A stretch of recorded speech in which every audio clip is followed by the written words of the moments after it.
Amoge woke up and noticed that her daughter's stomach was growing profusely.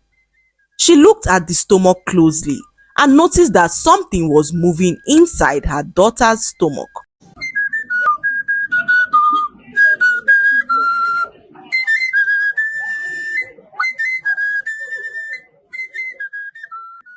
Once upon a time, in a very small village, lived a woman named Amoge.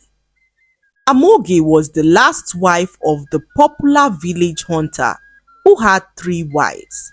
She was the envy of all the other wives as her husband showed her so much love and attention. Many years ago, her husband Dozie got married to his first wife Chinaza, who gave birth to twin boys who died mysteriously one morning, leaving them with no children. Chinaza did all she could to take in, but nothing worked as she was unable to become pregnant after the death of her twins. She took all the herbs that were recommended to her and even visited all the powerful herbalists she could ever think of, but still she was unable to get pregnant. Her husband Dozie became so impatient and decided to take on a second wife. Her name was Ekemma and she came from a very large family. The women in Ekemma's family have been said to be very fertile, owing to the fact that they all had numerous children. Dozie's sister Adaeze advised him to marry Ekemma as that was his surest way of having the children that he so desired. Without thinking twice, Dozie agreed and married Ekemma as his second wife. However, months after getting married, Dozie was still yet to hear the cry of a baby in his home as Ekemma was unable to have a child for him. Dozie could not understand why Ekemma could not have a child, considering the fact that all her sisters had children of their own. Filled with desperation, Dozie decided to marry a third wife, following the advice of his sister Ada, who introduced him to her best friend's daughter, Amoge. Amoge and Dozie got to know each other, and shortly afterwards, Dozie asked her to marry him and she agreed. Amoge became Dozie's third wife, and Dozie gave her all the attention he had to give. She was so beautiful, and Dozie took her everywhere that he went, forgetting that he had 2 other wives at home. His first wife Chinaza and his second wife Ekemma began to feel neglected by their husband, who spent all his time with his new wife Amoge.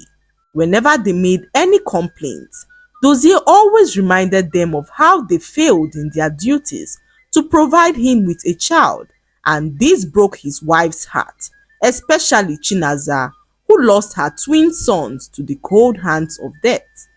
Not long afterwards, Amoge got pregnant and her husband Dozie danced like he had never danced before, praising her for wiping away the shame from his face. This made his other wives jealous, as they both wished that the gods would smile on them too and give them a child of their own. As the months passed, Amoge used her pregnancy to taunt Chinaza and Ekemma. At every given opportunity, she reminded them of how they have been unable to have children for their husband. She called them barren women who only sat around, eating and filling their stomachs with food instead of babies. Amoge walked off pridefully, not caring how her co-wives felt. Not long afterwards, Amoge felt a very sharp pain in her stomach and began to wail for help. Her husband Dozie was not around, and Amoge began to regret all the horrible things she just said to her co-wives. She pleaded for help, but Ekemma, her husband's second wife, refused to come to her aid. However, when Chinaza heard the scream, she rushed to see what was happening and met Amoge in so much pain. Chinaza assisted Amoge to the midwife's hut, and Amoge froze in shock as she could not believe that a woman she showed so much wickedness could be so kind to help her out in her time of need. In that moment, she regretted all the horrible things she had said and done in the past and apologized to Chinaza, who told her that being kind was the least we owed ourselves as humans. When they arrived the midwife's hut, the midwife revealed that Amoge was in early labor. Chinaza rushed to the forest to look for their husband, who was out hunting at the time. She notified him that Amoge was in labor, and they both rushed as fast as they could to the midwife's hut. After a few hours, the midwife emerged from her hut to inform them that Amoge had given birth to a beautiful baby girl. Dozie was extremely happy to hear the news as he danced and rejoiced for the birth of his daughter. Dozie ensured that Amoge and their newborn daughter lacked nothing as he gave them all his attention. This got his second wife Ekemma jealous as she hated Amoge with all her heart. One morning, Amoge woke up and noticed that her daughter's stomach was growing profusely. She looked at the stomach closely and noticed that something was moving inside her daughter's stomach.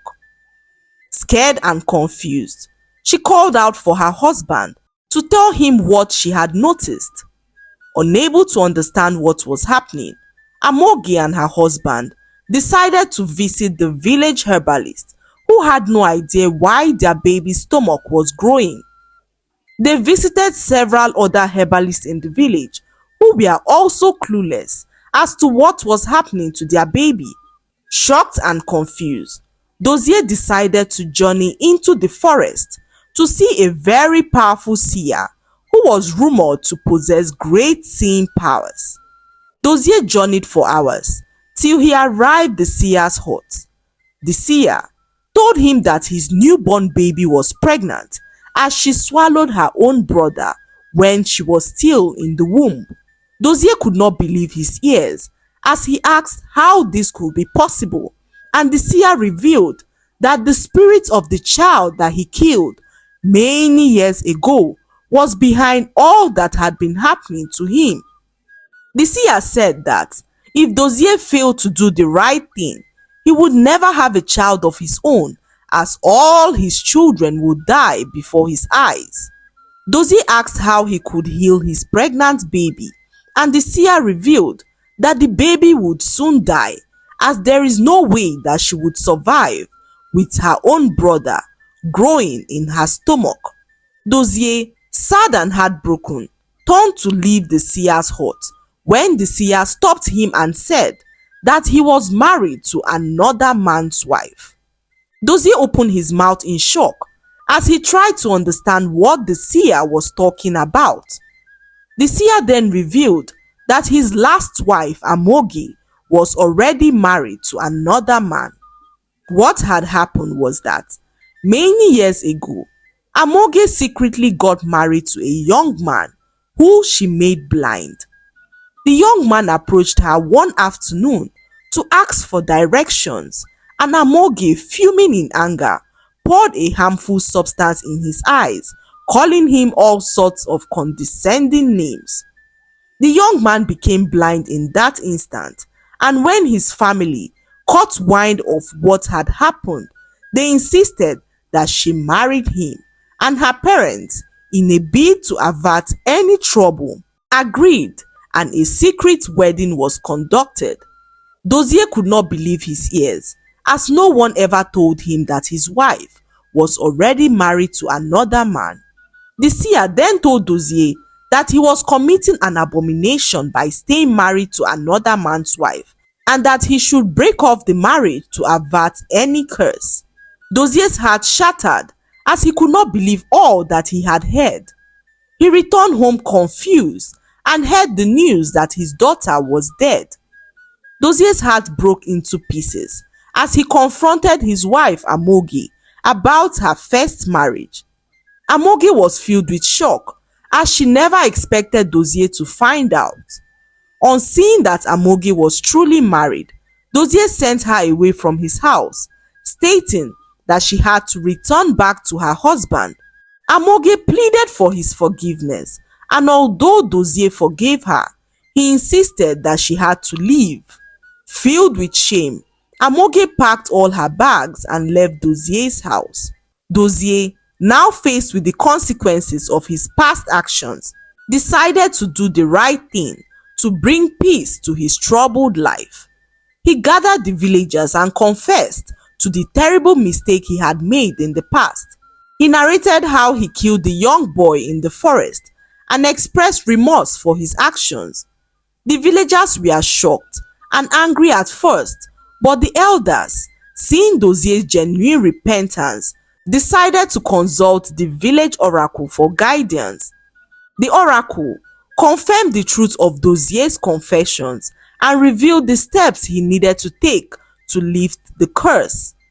Dozie was instructed to first seek the forgiveness of the family of the boy he had accidentally killed. Despite the fear of retaliation, he traveled to the boy's village, admitting his guilt and pleaded for forgiveness. The boy's family, after much contemplation, decided to forgive Dozie, understanding that carrying hatred in their hearts would not bring their son back. With the forgiveness of the boy's family, Dozie returned to his village, where the elders, with the guidance of the oracle, performed a cleansing ritual to rid him of the lingering curse that had plagued his life. As time passed, Dozie's life began to take shape. He apologized to his first and second wife for all he put them through, not knowing that he was the one behind their inability to have children. Their relationship began to heal, and shortly afterwards, Chinaza and Ekemma became pregnant and had children. The lesson to be learned from this story is that the past always has a way of coming back to bite you. So, it is important to always live right and own up to our actions. We should also learn how to be compassionate and kind to others because life in itself is unpredictable. I hope you enjoyed the story. Like, subscribe and leave a comment. It helps us grow our channel. I'll see you in our next story. Bye.